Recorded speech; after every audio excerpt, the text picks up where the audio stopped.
नमस्कार। आज हम आपको सेकंड सेमेस्टर में आपको विज्ञान विषय के अंतर्गत संक्रामक रोग और उनकी रोकथाम के बारे में अध्ययन कराएंगे। संक्रामक रोग में मैंने कल यानी लास्ट वीडियो में आपको बहुत कुछ बताया था कि संक्रामक रोग है क्या और उनसे उपचार क्या क्या हैं। मक्खियों से, मच्छरों से या छोटे छोटे जीवाणु द्वारा फैलते हैं, छूत के रोग कहलाते हैं। इसके बारे में मैंने चर्चा की थी। आज मैं बात करने जा रहा हूँ काला आजार के बारे में, डेंगू के बारे में, प्रत्यावर्ती ज्वर और प्लेग के बारे में मैं चर्चा करूंगा। तो सबसे पहले मैं बात करूंगा काला आजार। इसको डमडम ज्वर के नाम से भी जानते हैं। डमडम ज्वर, इसमें सबसे पहले क्या होता है कि लिवर और तिल्ली का बढ़ना हो जाता है। लिवर बढ़ जाता है मनुष्य का, तिल्ली बढ़ जाती है। इसका जो उद्भव काल होता है लगभग 15 दिन तक होता है और इसके उपचार में डीडीटी का छिड़काव करना चाहिए और यूरिया स्टेवेनिस के 10 इंजेक्शन व्यक्ति की नसों में यानी रोगी की नसों में लगा देने चाहिए। इसके बारे में विस्तृत जानकारी दें तो उसमें कह सकते हैं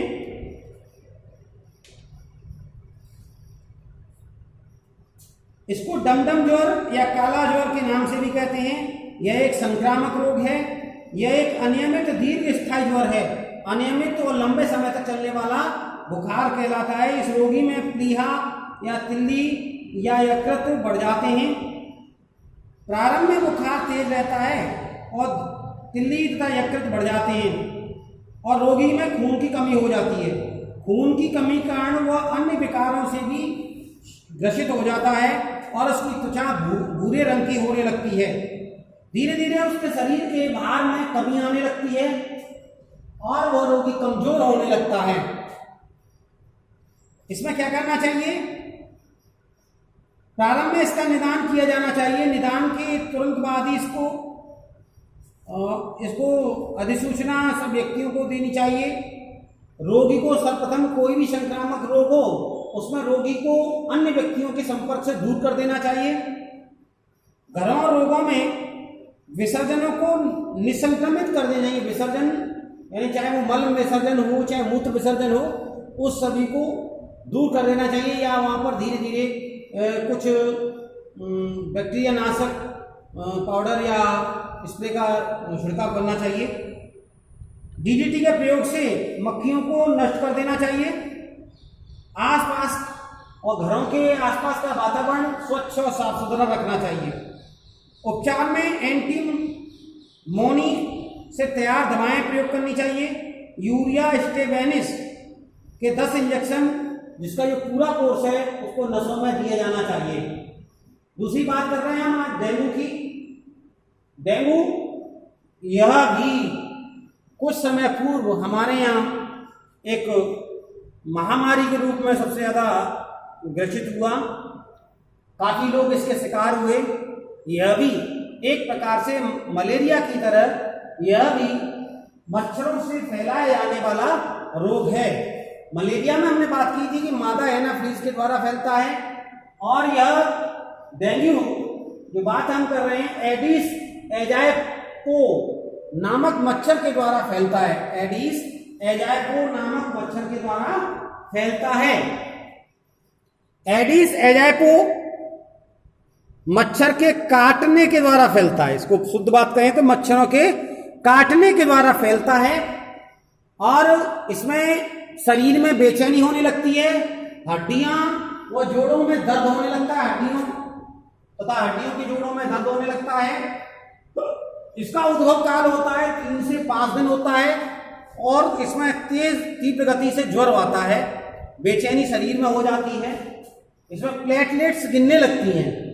तो प्लेटलेट्स को गिरने के लिए विभिन्न प्रकार के उपचार करने चाहिए। और उपचार में हम बात करें तो मच्छरों के नियंत्रण का सबसे पहले ध्यान रखना चाहिए। जिस प्रकार मच्छरों से ही फैलता है तो मच्छर दोबारा उस रोगी को न काट पाए या सामान्य रोगी को न काट सकें, इस प्रकार से उपचार करना चाहिए। साथ ही साथ इसके साथ में जैसे पपीते के पत्ते, बहुत सी कुछ कीवी फल उसको खाने के लिए देने चाहिए जिससे कि इसकी प्लेटलेट्स बढ़ सके, प्लेटलेट्स में वृद्धि हो सके। जो प्लेटलेट्स कम होने का मतलब क्या है कि उस व्यक्ति में रोग प्रतिरोधक क्षमता की कमी आ गई है।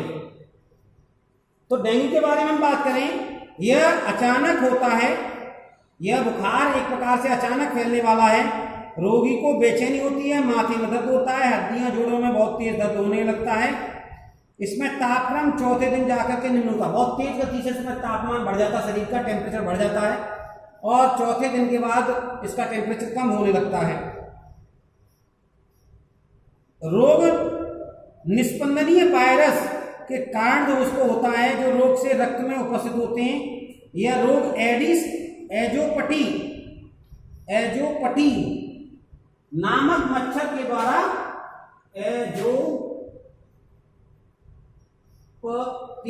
नामक मच्छर के द्वारा फैलता है।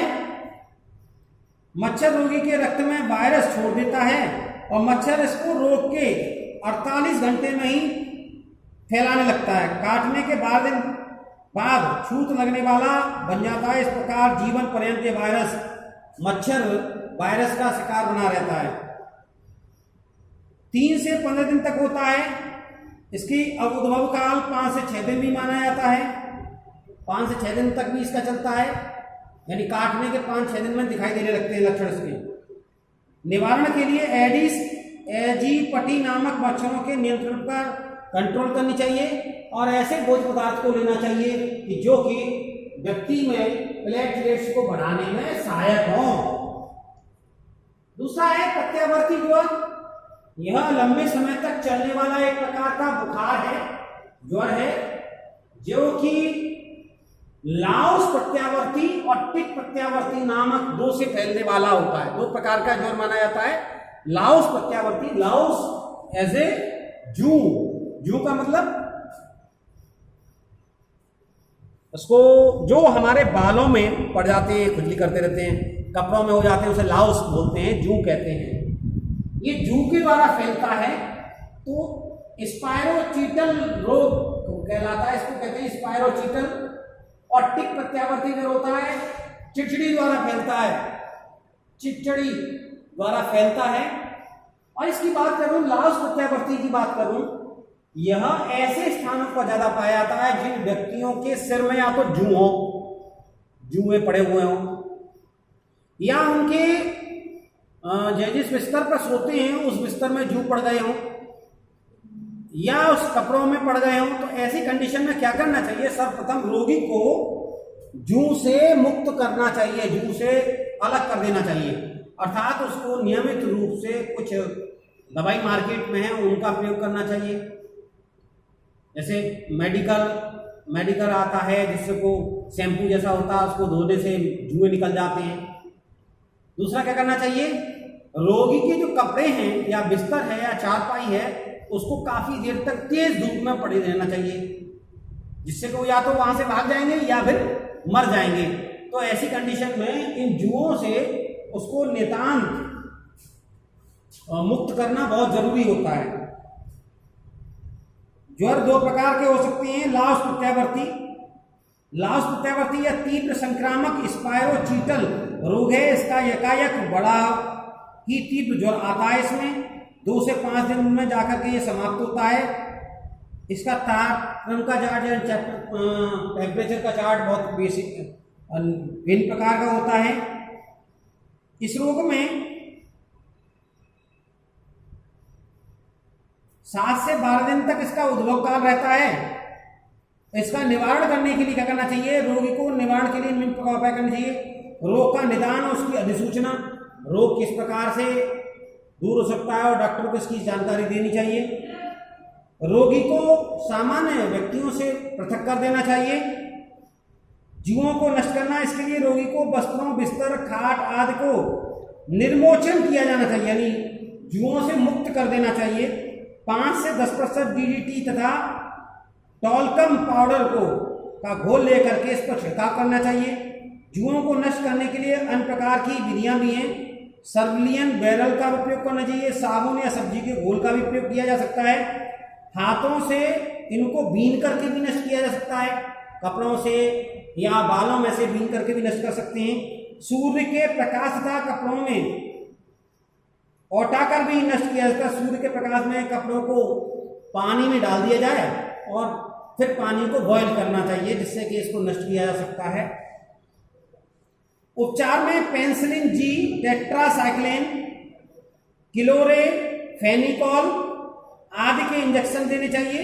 प्रत्यावर्तन को रोकने के लिए न्यूरस पेनामान का प्रयोग करना चाहिए और वयस्कों में इसकी मात्रा 0.4 ग्राम से लेकर के 0.01 ग्राम तक होनी चाहिए, जो इसको नसों में दिया जाता है।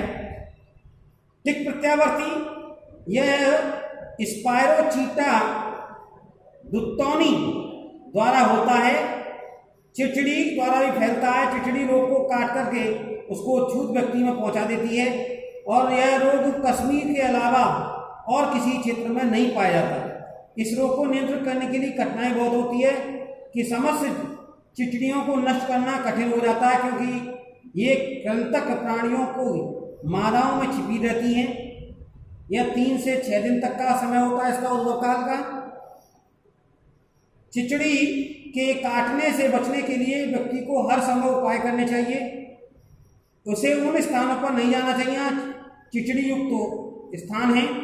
डीडीटी या गैमेक्सिन पाउडर के स्थानों पर छिड़काव करना चाहिए या चारों ओर डीडीटी को बिखेर देना चाहिए, जिससे कि और ऐसे स्थानों को प्रोटेक्ट कर लेना चाहिए जिससे कि चिचड़ी हमारे शरीर को न काट सके। अगली बात करते हैं प्लेग के बारे में। प्लेग यह एक महामारी के रूप में हमारे देश को, हमारे अन्य देशों को भी काफी नुकसान पहुंचा चुका है और यह रोग भी कोरोना की तरह चीन से ही हमारे देश में आया। चीन से ही फैला। प्रथम बार इसकी बात की जाती है कि यह चीन के हांगकांग सिटी से भारत में आया था। इसके बारे में इसको ब्लैक डेथ कहा जाता है। 1200 ईस्वी में होमर में इसके बारे में बताया गया कि होमर में था ये 1200 ईस्वी में। अब 2000 क्या चल रहा है,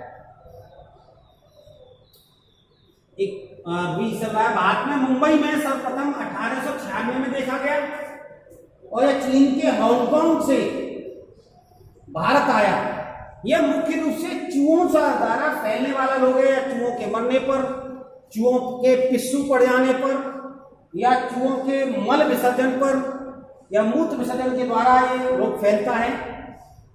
इसके लिए पेस्टुरेला पेस्टिस इसके लिए वायरस जिम्मेदार है और इसमें क्या होता है, गिल्टी बनना शुरू हो जाती है और गिल्टी आती है और तेज बुखार आने लगता है। इस प्रकार का ये रोग है। इसके बारे में बात करें, यह एक बड़ा ही प्राचीन रोग है और इसके होमर ने ईसा से 1200 ईस्वी पूर्व इस रोग की उपस्थिति को बताया था। होमर एक हैं वैज्ञानिक, उन्होंने बताया। व्यापक रूप से फैलने के कारण इस रोग को ब्लैक डेथ के नाम से भी जाना पड़ जाता है। भारत में रोग सर्वप्रथम मुंबई में सन 1996 में प्रकट हुआ। इस प्रकार यह चीन से हांगकांग नगर से भारत में आया। भारत में यह रोग मुंबई, मैसूर, चेन्नई, बिहार के प्रांतों में अधिक फैला और बिहार में भी चंपारण, सारण, मुंगेर आदि जिलों में इसकी पुनरावृत्ति देखने को मिली। ज्यादा संख्या में ये फैला। अब यह रोग पूरे यूरोप में फैल गया है और फैलने पर अभी समाप्ति के ओर भी है, परंतु भारत में चीन देश अभी तक इसका शिकार बना हुआ है। रोग के कारण है, प्लेग का मुख्य कारण पेस्टुरेला पेस्टिस है या बैसिलस पेस्टिस है।